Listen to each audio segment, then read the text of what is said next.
ሰላም የዩቲዩብ ተከታታዮች ዛሬም እንደተለመደ እናንተን የህልም ፍቺ ይዤላችሁ ቀርቤያለሁኝ። ከህልሞቹ ጋር መቅደል ላይ ነኝ። እንድትከታተሉኝ ጋብዛችኋለሁ። ህልሞቻችሁ እንዲፈታ የምትፈልጉትን ኮሜንት ሴክሽን ስር ማስቀመጥ እንዳረሱ። ለዚህ ቤት አዲስ የሆናችሁ ሰብስክራይብ በማድረግ ቤተሰብ ሁኑ። ላይክ፣ ሼር ማድረግ እንዳረሱ። የደውል ምልክቷን መጫን እንዳረሱ፣ አዳዲስ ሲወጣ እንዲደርሳችሁ ማለት ነው። አሁን ወደ እናንተ ህልም ፍቺ ወስዳችኋለሁ። ላይክ ማድረጋችሁን ግን አትርሱ። ቪዲዮ ሲረዝም በማፍጠኛ እዩት። 3 ቪዲዮ አይታችሁ ደግሞ ካልተፈታ አልተፈታም ካላችሁ ስር ህልም ማስቀመጣችሁን እንዳረሱ። እሺ ኤፍሬም ሰው ተደብቆ ሲያይ ምንድነው? ያው ከኋላችን በማናቀው ሁኔታ ስለኛ የሚያጠና ሰው እንዳለ ነው። ያ ሰው ተደብቆ ያየን ሰው ከኋላችን ስለኛ በደንብ እያጠና እንደሆነ የሚያሳይ ነው። ስላንተ ያው ሳታቅ ከጀርባ ሆኖ ስላንተ ነገሮችን እንደሚያጠና ወይም ስላንተ ነገር ከኋላ ሆኖ እንደሆነ የሚያመላክት ነው። ፌኒ ፈቲ ነኝ። በህልም አዲስ ልብስ መግዛት 3 ጊዜ ተነስቼ 3 ጊዜ ተነስቼ ስነቃየው ነው። እሺ ያው አዲስ ልብስ መግዛት ጋብቻንም ያመላክታል፣ ልብስ ጸጋንም ያመላክታል። ቆንጆ ነው። ምህረት ሰላም መቅዲ ሰላም፣ በጣም ጎበዝ ህልም ፈቺ ነሽ። እሺ እናት አመሰግናለሁ። በህልም ወንድሜ ስራ እየሰራ ነው ብዬ ስጠይቀው አንደኛው ወንድሜ አይ ሳምባ ምታሞት አይሰራም አለኝ። ከዛ እኔ HIV ይዞት ነው ስለው አዎ አለኝ። እናቴም አብራን ነበረች። ከዛ በጣም እየጮህኩ ምርር ብዬ ሳለቀስ ነቃው። እባክሽ ፍቺልኝ ተጨነቅያለሁ። እሺ ሰው አሞት ምናምን ማየት ጤና ማግኘትን ህመም ጤናን ነው የሚያመላክተው። እንትን የለውም። አንቺ ምርር ብለሽ ማልቀስሽ ደግሞ የምትደሰችበት ነገር እንዳለ ነው። ደስታ ነው። ለቅሶ ደስታ ነው የሚያመላክተው እና ምንም እንትን የለውም። ለቅሶ ደስታ ነው። ህመምም ደግሞ ያው ጤናን ነው የሚያመላክተው። መቅደስ ሰላም መቅዲ ሰላም፣ በህልሜ ሰፈራችን ትላልቅ ሴቶች ሰዎች ተሰብስበው የሆነ ቦታ ልንሄድ ይመስለኛል። ሁሉም የተቋጠረ ነገር ይዘዋል። የተጫኑ አህዮችም አሉ እና እኔ እንደኛዋ እናት እማማ አንቺ ላግዝሽ ስላት 2 አገልግል ሰጠችኝ እና ያዘልኩ ነቃው። እሺ አገልግል ውስጥ ምንድን ያለው? ያዘልሽው ምንድነው? ምግብ ከሆነ ያው በረከት ነው። ዳቦ ከሆነ ደግሞ ልጅ ነው የሚሆነው። ዳቦ ማዘል ልጅን ነው የሚያመላክተው። ያንን ነው የሚያመላክትሽ። ቆንጆ ነው። ምግብም ያው ዳቦም ቢሆን ምግብም ቢሆን ያው ጥሩ ነው። እንትኑ ቆንጆ ነው። ጌች እኔ ወታደር ነኝ።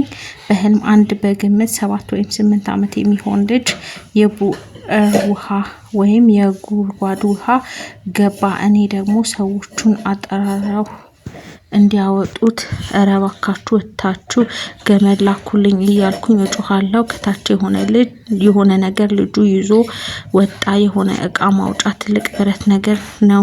ነገርዬው በገመድ ከላይ ነው የተላከው።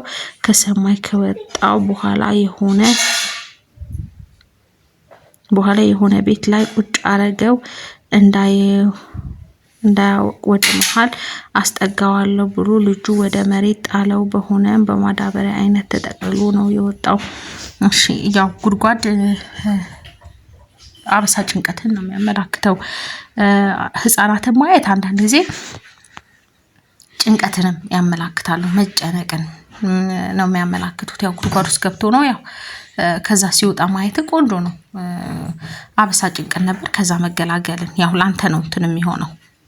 አበሳ ጭንቀት ከዛ መገላገልን ነው የሚያመላክተው። ገመዱም በጣም ቆንጆ ነው። በገመድ ነው ሲወጣ ላይ በገመድ የሆነ እቃው ብረት ትልቅ ብረት ነገር ነው የወጣው። እና ያልከው ቆንጆ ነው። ያው ብረት ጥንካሬን ኃይልን ነው የሚያመላክተው። ከዛ ጉድጓድ ውስጥ መውጣት አበሳ ጭንቀት ነው። እንኳን ልጁ መውጣቱ ማለት ነው። ህፃናት ማየት እንዳልኩ አንዳንዴ ጭንቀትንም ስለሆነ የሚያመላክተው ከዛ ነገር መገላገልን ነው የሚያመላክተውና በጣም ቆንጆ ነው። ጸሎት ግን አድርግ በደንብ ሩአየለ በማርያም እንዳታልፊኝ በጣም አመሰግናለሁ። የማላውቀው አንድ ግቢ ውስጥ አንድ ውሻና በርከት ያሉ አይጦች ከውሻው ጀርባ ተሰልፈው ውሻውን እየተከተሉ ይሽከረከራሉ። በጎን በስተግራ በኩል ተሰልፈው የቆሙ አሞራዎች አሉ። በመሃል አንዱ አሞራ ወደኔ መጣና ወደኔ ይግባ ባጠገቤ ይለፍ ብዙ አይታወቀኝም፣ ግን እነዛ የሚሽከረከሩ እና የቆሙ አሞራዎች ትልቅ ቆይተው ውሻውን ተከትለው ሄዱ። በማርያም ስሞትልሽ በግልጽ ንገሪኝ፣ ጨንቆኛል። አመሰግናለሁ። ከእንቅልፌ ስነቃ ግን ጭንቅላቴ ክብድ እና ጭንቅ አለኝ። እሺ ያው ውሻም ሰይጣንን ነው የሚያመላክተው፣ ድግምት መተትን ነው የሚያመላክተው። ጥሩ አይደለም። አይጦች ምቀኛን ነው የሚያመላክቱት፣ ምቀኛን ያመላክታሉ። ያው ሁለቱም ጥሩ ነገር አይደለም። እሺ ያው አሞራውም ያው እንደዛው አሞራም እንትን አይደለም፣ ጥሩ ነገር ነው አያመላክትም።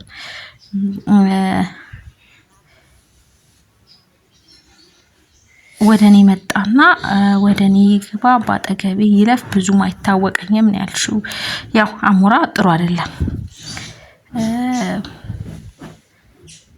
ጥሩ ያልሆነ ነገር ነው የሚያመላክተው። ሶስቱም እንደዛው ማለት ነው። ውሻ ተከትለው ሄዱ። በማርያም ስሞትልሽ ያው ሶስቱም ነገሮች ጥሩ ነገር ነው ያመላክቱም። ምንድነው ማለት ያለብሽ አንዳንዴ ህልምስና ማስጠንቀቂያ ነው። ስለዚህ ያው ምንም ነገር ሲያደርጉሽ አላየሽም፣ ግን ያው አሞራ ይግባ አላወኩም ያልሽው። ያው በአጠቃላይ ምንድነው ክፉንልም ደጉንልም አምላክ ጊዮርጊስ እርዳኝ ብለሽ በደንብ ጸሎትሽን አድርጊ። ሶስቱም ጥሩ አይደሉም። ያው ውሻውን መተትን ድግምትን ሰይጣን ነው የሚያመላክተው። አይጦቹ ምቀኛ በዙሪያሽ እንዳለ ነው የሚያመላክትሽ። እንደዛ ስለሆነ በደንብ መጸለይ ነው የሚያስፈልገው። ጸሎት አድርጊ።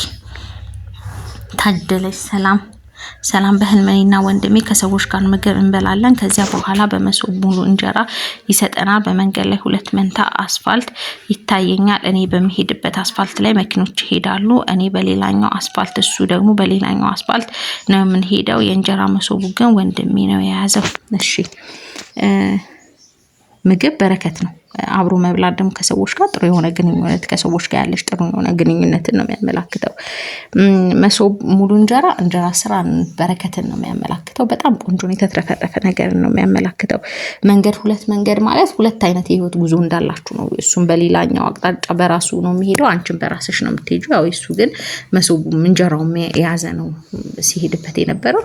አንቺም ደግሞ የሆነ የራስሽን አቅጣጫ መያዝ እንደምትፈልጊ መኪና በአጠቃላይ የሚሄድበት ነው ያልሽኝ። መኪና ደግሞ ህይወትን ከመምራት ጋር፣ ስለዚህ በራስሽ የሆነ ነገሮችን መምራት በራስሽ መፈለግሽ የሚያመላክት ነው። የሁለታችሁም በየራሳችሁ አቅጣጫ ማለት ነው። ግን የእሱም ደግሞ ሞር ቆንጆ ነው፣ በረከት ስራ ምንም የተትረፈረፈ ነገር ያለው ነው። መሶብ እንጀራ የያዘበትም ማለት ነው።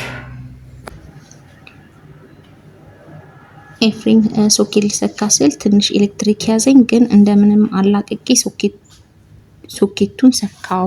ኤሌክትሪክ መያዝ ነገር ነው የሚያመላክተው፣ የሆነ ነገር ነው የሚመጣ። ግን በቀላሉ ደግሞ ያንን እንትን እንደምትል ከነገር ራስን እንደምታገል ነው። ጥሩ ነው። በጣም የተያዘ ነገር ሊመጣ እንደሆነ የሚያመላክት ነገር ነው።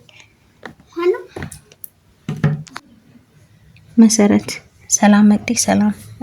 ባለቤቴ ትልቅ የከበረ ውድ ድንጋይ አረንጓዴ ከለር በእጁ ላይ ይዞ፣ እኔ ደግሞ በጣም ጠምቶኝ ሙሉ ብርጭቆ ውሃ በአንድ ትንፋሽ ስጠጣየው። ምንድነው ውሃ መጠጣት እህል ውሃ ነው የሚያመላክተው። በጣም ቆንጆ ነው፣ ጥሩ ነገር። የከበረ ድንጋይ ማየት ደግሞ ሀብትን ነው የሚያመላክተው። ቆንጆ ነው በጣም። እንደተመቻችሁ ተስፋ አደርጋለሁ። ለዚህ ቤት አዲስ የሆናችሁ ሰብስክራይብ በማድረግ ቤተሰብ ሁኑ። ላይክ ሼር ማድረግ እንዳረሱ፣ የደወል ምልክቷን መጫን እንዳረሱ፣ አዳዲስ ሲወጣ እንዲደርሳችሁ ማለት ነው። ለዛሬ ይሄን ይመስላል። መልካም ጊዜ